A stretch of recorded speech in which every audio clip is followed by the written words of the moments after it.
What is going on, FA Nation? John Femi here with Keith Eister. Welcome into the Fantasy Alarm MLB DFS Playbook Preview Show. It is Tuesday. We have a 9-game DraftKings main slate.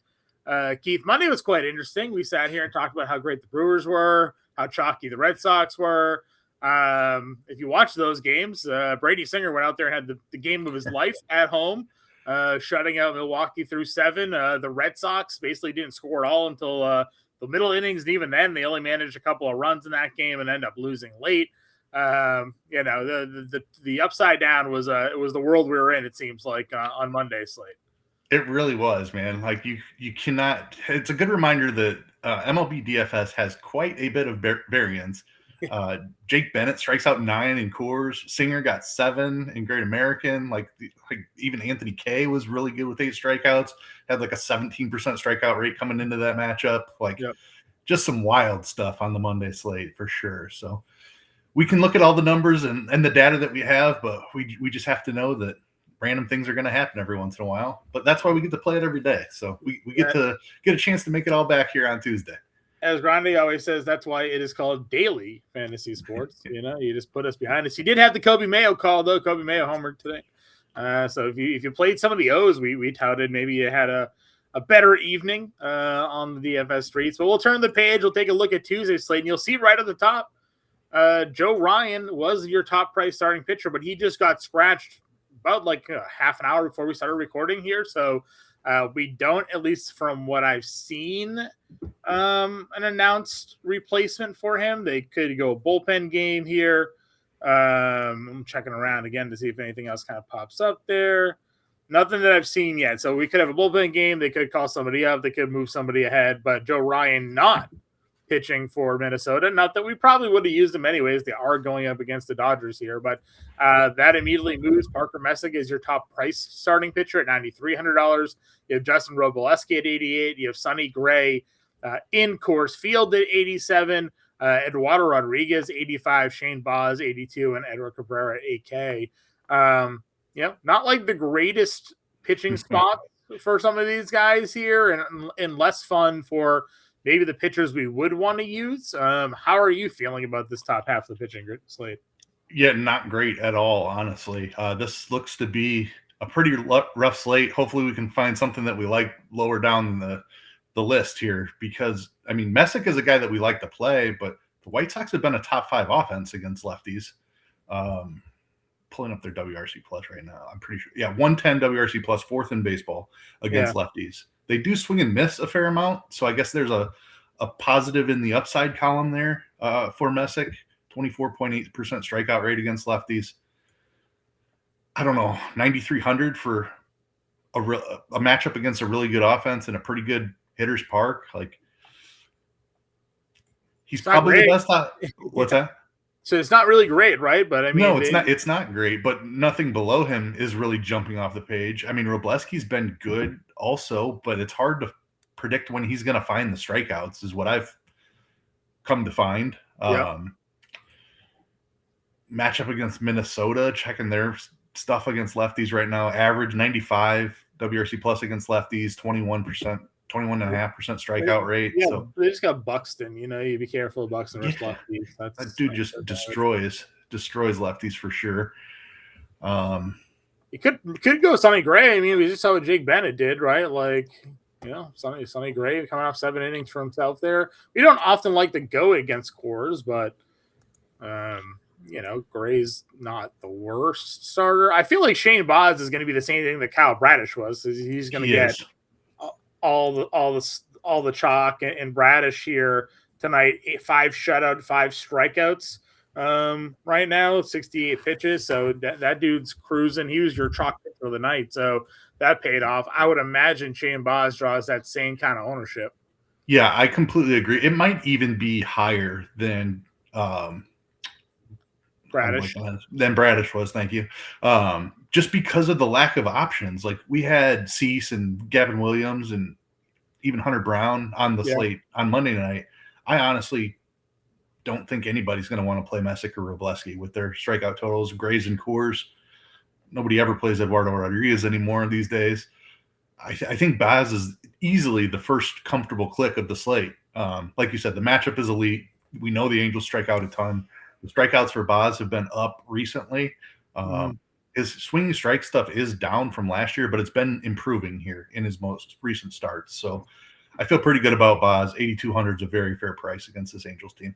We've obviously been willing to target the Mets offense. That game got rained out on Monday, as we kind of had alluded to. Do you think they actually pitch Cabrera, or do they move Shota into this spot? No, they announced that they would move Shota back to the doubleheader and start Cabrera. So that has been officially announced by the Cubs organization. Do we like him in this matchup against the Mets, I guess? Because he's been bad. He's been bad, like, honestly. He's giving up a ton of hard contact. The strikeouts are down. Even though the swinging strike stuff looks good, the regression to his strikeout rate hasn't come. And the Mets aren't a team that strike out all that often. They are a below-average offense against righties. I'd be willing to take shots here if the weather checked out. If there's any weather risk at all with his inconsistency this season, like, I don't think you can chance it. Even on a tough pitching slate. Like, if there's a chance of a delay 3 or 4 innings in, like, you're not taking that risk with Cabrera as bad as he's been. Yep, I agree with you. You have Robbie Ray at home here against the Athletics. We obviously know Ray, another pitcher where night and day, you really don't know what you're going to get out of him, seemingly. If he has the control, he'll strike out a bunch of guys to limit the damage. Then he has got games with 5 and 7 walks on his box score here.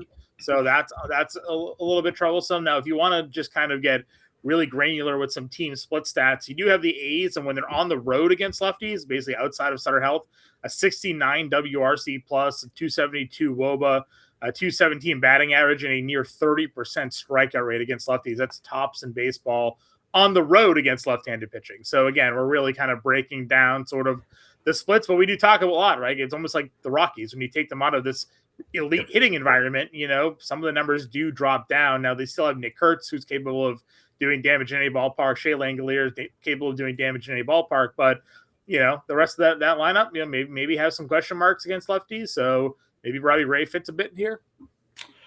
Yeah, the problem is, I think if he's going to be owned, the chalky Robbie Ray experience is never a fun one, because as soon as he comes out and walks 3 guys in the first and runs his pitch count up to 30, you're toast, right? Yeah, 5 innings. Low-owned Robbie Ray is the way that we want to do this, but I think he's going to be fairly popular because of those A's statistics that you just cited.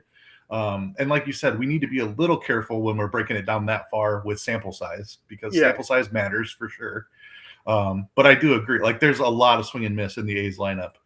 And it's one of the biggest ballpark downgrades you could possibly find in the league, going from Sutter Health out to San Francisco there. So I'm with you. It's a really good matchup for Ray. We know the park fits him well.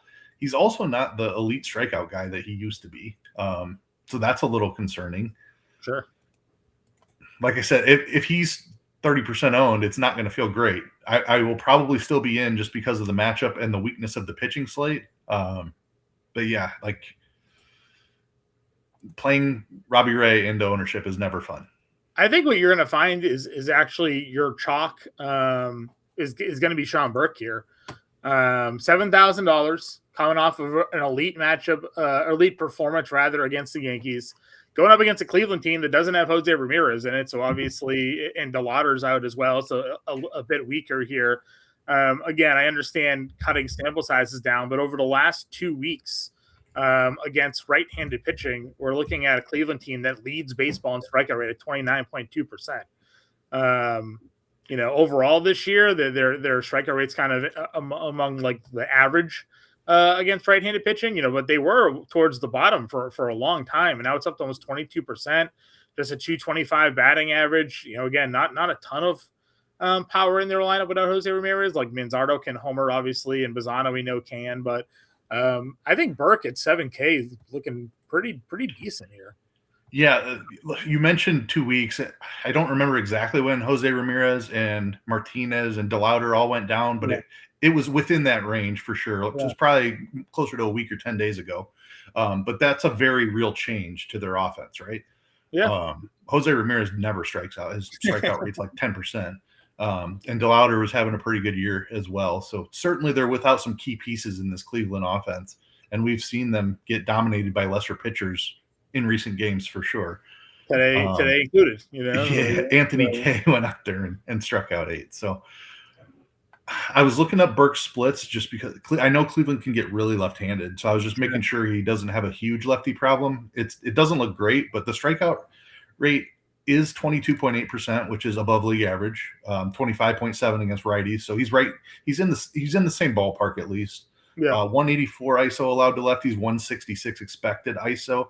Fair. I mean, that's not good, but it's fair. Like, obviously, it's always better when the expected ISO is less than what the actual ISO is. So at least then you can say, like, well, some positive regression and the numbers aren't nearly as bad, Right. And anything under 200 for your worst split is, I mean, I can deal with that. Like, if a lefty gets him for a solo homer, that's not, especially at $7,000 price tag, that's not going to ruin his outing by any means. No. And it's not like Cleveland's loaded with power with Ramirez and DeLauder on the IL. So they got it's Manzardo and Bazana is like really that's basically it.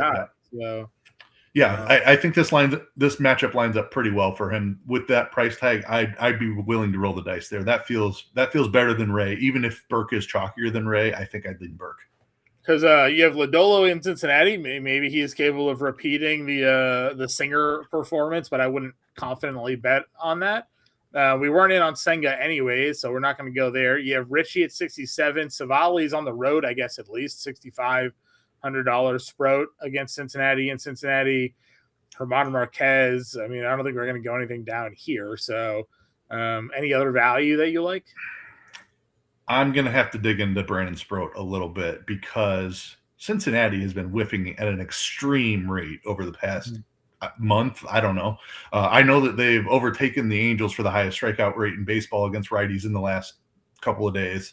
And they were like not that close to that. Like, obviously they were within a percentage point or two, but they've now overtaken the Angels, who we've targeted all season because they whiff so much. The issue that I see outside, like, first of all, he's really cheap, but he has not worked deep into games at all. 65 pitches and 68 pitches his last 2 outings is a little bit concerning. But man, this strikeout matchup, if he can limit the damage, which has obviously been a problem, I think the walks have been a problem too.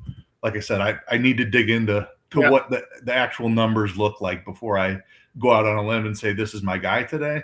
Yeah, walk rate is 11.6%. That's obviously an issue. They will have it. We assume, but they should have Ellie in the lineup for this one. They activated him, but didn't play him. They should have him active for this game, I would imagine. Yeah, but I mean, a 22.8% strikeout rate is pretty solid for 6K. Yeah. Obviously, there's huge risk with it being in a home run park. I don't know. Sproat is a guy I think I could be on by the time we get to the live show on Tuesday, but we'll see. I just mentioned Savali because the splits, road splits this year, 3.19 ERA versus a near 7 at home. So again, I know the Giants have some guys that have heated up a little bit. Eldridge, Devers, Lee, a bunch of lefties that could go against Savali here, but just more so kind of pointing out the road splits for him specifically. So. But I would rather just play Burke, I think. I don't think I guess if Sprout really does pop off for you, that would make some sense. But Burke stands out for me from a value perspective. Yep, agreed. All right, catcher position. Again, we saw what the ownership was on the Monday slate. I don't imagine it changes all too much here. You'll have your Red Sox. You'll probably have Milwaukee again up there, even against Lodolo. Atlanta should pop off, I would imagine, versus Herman Marquez. Baldwin at $5,400 feels pretty good. So I don't mind either of those options. Yeah, completely. And Langeliers looks like a top play on the slate against Robbie Ray. Even when he's all right, he has a home run problem. So even with the ballpark downgrade, still in on Langeliers. Baldwin's been really good since he's come off the IL. One of Atlanta's top hitters, and Marquez is certainly not a guy we're scared of this day and age. Especially him coming off the IL. So, Ivan Herrera gets a lefty split for him, $4,600. Erod's been fine, but nothing you're fading. But a lefty on the mound, they probably go to Narvaez or Connor Wong over Mickey Gasper. So I guess you could get a cheaper Red Sox catcher in the lineup if you wanted to go that direction. Basayo should be in the lineup at 37. Yeah, love the Herrera shout. Obviously, really good against lefties. Big, strong numbers, and we're not afraid of E-Rod anymore. Love the Basayo call as well. Let's see if anything else is out there. Jonah Heim sometimes is in there against lefties. Not the best ballpark, but I still think the Cubs catchers, whomever is playing, whether Meyer or Kelly, are in play for Senga. Senga is just not very good. So, or at least right now. Let's see. That might be it. They played Del Castillo again today. If a lefty-righty matchup, maybe they would do that. But that's probably it for catcher. Anything else for you? No, nothing else I'm seeing. First base. Otani's $6,500 against TBD for Minnesota. Again, Joe Ryan not going to pitch in this game. Nick Kurtz, 61. Again, not afraid of Kurtz in any scenario, even with the ballpark downgrade in the lefty-lefty split. But you do have Wilson Contreras against a lefty at 59. You have Pete Alonso at 56. Freeman homered tonight. He's $5,200. You have Rumfield at 51. And again, I really like Matt Olson at 5K as well. Yeah, loaded first base position yet again. Completely, no matter who Otani's facing, no matter who Kurtz is facing, always in play. Wilson, Contreras, and Coors. Sean Sullivan got absolutely destroyed by the Cubs his last start. I think he gave up 7 runs in the first or something like that. Like, this is not a major league pitcher, especially when he's in Coors Field. So Boston is again going to be extremely popular. Just out of curiosity, are their numbers better against lefties? Oh, much better against lefties than righties. Yeah. They're actually an above-average offense against lefties. All right, maybe we can get excited about Boston today. On Monday, I had some reservations. I don't know if excited is what I would say, but like Contreras does at least hit them very well. So yeah, I mean, he's their best hitter by a country mile when you're looking at statistics this season. So he's definitely one of the top plays, if not the top play on the slate. I'm just pulling up his lefty splits right now. Yeah, 311 ISO against lefties. Yeah, Wilson Contreras is among the top plays on the slate. Boston, I feel much better about Tuesday than I did on Monday. I was lukewarm on him on Monday. One of the few things I got right, but I feel much better about them as chalk here on Tuesday. It's a better spot for them. I agree with you. Let's see. And obviously, again, they still have pretty cheap guy. I imagine. I guess as a first look, I haven't seen the Durbin price, but he's only. Oh yeah, he's going to be the chalkiest player on the slate for sure. Yeah, exactly. All right, under 5K again, because you can pretty much play all of those guys 5K and up. I would go Michael Busch back there, Andrew Vaughn 45 and 4K. Vargas does have good power numbers versus lefties. Again, I'm not looking to challenge Messick necessarily, but if Messick ends up being chalky and you want to be different, like absolutely can go a little Vargas Montgomery combo or something there and get a 2-man against him if you feel so inclined to do so. Yeah, I love that shout out. Vargas has been awesome against lefties. Like you said, I don't really have interest in picking on Messick, but as good as he's been, I'm certainly open to that. With you on Busch as well. If Andrew Vaughn is in the lineup there, he starts a lot against lefties. I'd be completely fine with that. Devers has been pretty good for a month and a half now, so wouldn't mind going there, even in a tough ballpark. Yeah, get him and Eldridge. Eldridge is I've heard Grande say multiple times I'd play Eldridge over Devers, and I don't think I even disagree with it. Like, I mean, as good as Devers has been, Eldridge has been every bit as good, and he's cheaper. Yeah, absolutely. Gavin Sheets gets Richie at $3,200. Yeah, Richie has a lefty problem. I think a big one actually. Pulling that up right now. 247 ISO against lefties, 208 expected. So love the Gavin Sheets shout. Jared Young, $2,700 versus Cabrera. If you want to try and get the Mets in your lineup, maybe. Speaking of lefty problems, Cabrera certainly has one of those as well. Don't even need to look at that. When it's your team, you just know, right? You just know. That's exactly right. All right, that's it for first base here. Though I did see a Joey Meneses update here. Is that guy? Back in the league. Back in the league. Look at Joey. It's good for him. He had that 1 year in Washington 5 years ago. He absolutely destroyed lefties for a season and then could not hit them ever again. He wasn't even in the show till now. Yeah. So. All right, second base, obviously again, Terrain, Ketel Marte, Geloff has been unreal, dude. He's been they've been leading him off. He's still got the hit streak going. We were playing this dude at 2,500 less than a month ago, and he's all the way up to 5,000.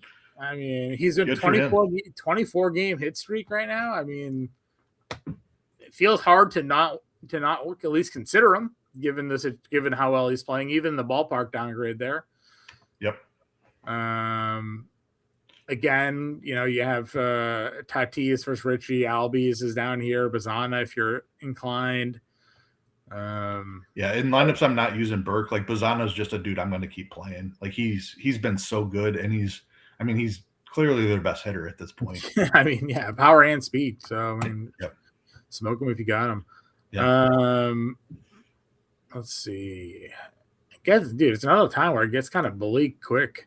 Yeah, if Edman draws a lefty, I'd be interested there. Okay. He's fine against righties, but he absolutely smoked lefties the last 2 seasons.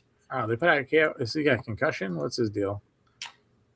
Forearm inflammation. I wonder who they need. Are we gonna get Nate Eaton in the lineup? I bet we get Nate Eaton in the lineup. But is he an outfield only play though? Let's see. Eaton's in the outfield. I bet we get Nate Eaton in this at 2,700. We'll keep that in the back of our minds here. Coors punts are never a bad idea. Never a bad idea. But like Siegler's a lefty. So I'm trying to figure out what they would do. Monasterio will definitely play. All right, so $2,900 for Monasterio. Again, not like exciting, but this is technically what he is on the roster to do is face lefties. So. Yeah, I mean he's going to take over the Siegler was chalk on Monday night. Monasterio is going to be the name that fills that role today. Agreed. All right, that's probably it at second base until we get some lineups out here, and we'll have the live show again at 5. Keith and I will be here for you guys. Third base, I don't feel good about paying a $5K Willie Castro price tag. I mean, I guess we'll see who Minnesota throws. We could just go right back to Muncy at 45. Yeah, I'm always fine with Stewart. I mentioned Sproat's big power problem here recently, and walking people in a home run park can lead to 3-run homers in a hurry. So if Sal Stewart gets 1 3-run homer, that you feel pretty good about that. I'd go back to Bichette as well against Cabrera if they end up playing there. Yep, I like that. Again, it's kind of a bad position. You go all the way down. You have the other Max Muncy against Ray at 33. Brooks Lee has been really good, and I'm pretty sure his strong split is against lefties when he's batting right-handed. Can pull that up fairly quickly here. Yeah, Durbin is still $3,200, so like he's going to be like 30% plus. Yeah, Durbin's going to be massive chalk here. Yep. Mm-hmm. I mean, it's almost the same value plays as we had the other night. On the money slate, Durbin, Matt Shaw, and Blaze Jordan all here. Jordan's got the righty-lefty matchup. Shaw against Senga if he's in the lineup, and then did Jordan homer? I think he homered tonight, right? Blaze did. I think so. I thought I saw that. Maybe not. It was late. Blaze Alexander home. No, that was yesterday. Blaze Alexander left an injury today. So. Okay, maybe that's the alert that I saw that I was thinking. Sure. But either way, I mean, they're all going to be decent options here. Yeah, I'd go back to Jordan for sure. Yeah. All right. Well, the plus side, I would assume with their lefty on the mound, we'd have our guy Cooper Pratt in the lineup at short. Yeah, that will be nice. Joey Ortiz won the game. So good call, Skip, I guess. Yeah. I didn't even check to see how that game ended up. So I think he walked it off in the 10th or something with the single, but. Well, you got Neto at 53. You should have Ellie in the lineup here at $5,300. You have Gunnar Henderson at 52. So, again, we're probably going to play Baz. So, Ellie and Gunnar certainly would stand out here. Yeah, definitely. Gunnar first for me, just because Ellie's been off for a little while, and I'm probably going to be on Sproat a little bit. But yeah, Gunnar's going to be excellent again. Again, I think the Dodgers could look good depending on who Minnesota rolls out there. Yeah. So Betts is fine at 4,500. Yeah. Jacob Wilson's 37 against Robbie Ray. Yep. Let's see. Yeah, I mentioned Pratt already. Kreidler's 26. Not that I'm often going against Robleski there. And gross positions. That's it for value. I might just punt Cooper Pratt again. Yep, I think that's going to be my method as well. just spend up in the outfield where you have Ohtani, PCA, Buxton, Soto, like all of them in great spots. Ohtani homered again tonight. Corbin Carroll's 56 against Slate. Chorio gets a lefty and Lodolo. So no shortage of top spend ups in the outfield, and you can find some good value. And at third with Durbin, short with Pratt, like some good value across the board here. Yeah, Ohtani homered in the top of the first, Buxton homered in the bottom of the first, and I was like, okay, here we go. This game's because I was on both of those stacks on Monday night. Those were the only 2 runs in the game until like the 8th inning. So, whoops, didn't work out after a hot start. But certainly go right back to those dudes. Yep. The Boston guys are going to be chalk again, obviously. PCA. Yeah, I would imagine the Red Sox. The Red Sox going to be weird because, again, I think Nate Eaton's going to be in the lineup at $2,700. He hit a moonshot homer off of Logan Gilbert on Sunday. But like Willier will be in the lineup. I'm curious if Duran's in the lineup or not. I don't know if you saw that game ended, but basically he bungled a ball in the outfield and McCarthy walked off the triple. So they definitely won't have Yoshida playing. So I'm curious what that lineup ends up looking like. That's interesting. If they rest Duran, I mean, then you're going to have pinch hit risk with him coming on later in the game too. Like that could be a mess for Boston. But they have no right-handed outfielders, so like that's their big problem. They don't have anybody else can really play out there. Jordan Walker's $5,400. I'm good with that one for sure. Blade, I know you like Sprout, but it is in Cincinnati. Blade homers a lot. Moniak versus Gray, 52. Say is 51. I like that as well. Been much better here and over the last couple of weeks. Yep. I mentioned no right-hand outfield, but they do have Cedar Rafaela. But again, he's fine. I mean, a lot of speed there in a big outfield, like a triple would not surprise me in the least. All he needs to do is split the gap, and he's staying on third base. Yeah, a little pop. Again, Cubbies are in. That's fine. You mentioned Ward, no power. He ends up home ranked today. I said, man, he's facing his other team. I wrote it in the playbook. I said, going back to his former team, maybe he finds something, and he sure did. Michael Harris, 43. Again, I think Atlanta's kind of sneaky here from a stack perspective against Marquez. Yeah, I like that call a lot. Him and Olsen together would be a very nice pairing. And then now they have Baldwin back too, so that nice little 3-man. Yeah, I mean, those guys are expensive, but they're also not at positions where all the value is. So, like, you can still spend down at third and short and get your Olsen, Baldwin, and then add some cheap Boston infielders or cheap Milwaukee infielders, and definitely. Mm-hmm. Yep. Benj, $3,800 looks like in a really good spot for him leading off. Yes, I mentioned Cabrera's lefty problem has allowed a ton of power to lefties. Yes, sir. And depending on who's behind the plate as well, obviously Ballesteros isn't there anymore to pick on him, but Kelly's been good. I think Amaya's been below average. So if Amaya's back there, Benj stolen base upside, potentially. I like it. Grichuk homered today. I mean, he's always hit lefties well. Again, I don't know what we're expecting. He's been a madman since joining the White Sox, so I don't hate that call. Yeah, I mean, he's back to being the guy he was like 10 years ago. Meckler always finds power. So, I mean, even though we're at $3,400 for him, again, Lee's been really good at 33. Ward's there. Mentioned Gavin Sheets already. Let's see. I mean, they leave Dubon off sometimes. It's not like exciting, but he's a guy. Braden Montgomery still up for the White Sox. Yeah. Yeah, he is. Decent 3K option. Bolte against the lefty Ray. I like that. Okay. Cowser's 27 versus Johnson. Again, Nate Eaton's here 27. I think Nate Eaton's going to be in the lineup for the Red Sox in this game. Yeah. That might be it, though, until we get some official lineups here. Yeah, we'll probably have another play or two once we get some lineups, but I agree. Hard to pick them out amongst all these IL guys and guys that aren't even in the majors. Yep. All right, we'll go Baz, and then what do we want to do for our offensive stacks here? Do we go back to the Cubs here and pick on pick on Senga? Yeah, pending weather, I feel really good about the Cubs today. Like I said, I feel much better about Boston. Wilson Contreras was a standout for sure. Yeah, that's a good shot. Let's go Contreras, Durbin, and I'll just throw Pratt. Pratt. We'll do Eaton just because I'm pretty sure he's going to be in the lineup. Yeah, that's plenty to work with now, especially if we go down from Baz for our SP2, which I think is very much in play today. Yeah. Then you're going to have all the money to spend.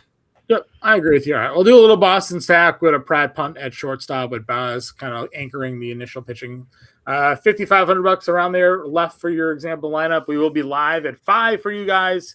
Keith will have the playbook. I'll have some lineups out for you folks as well. We appreciate you all tuning in here. We'll catch you later.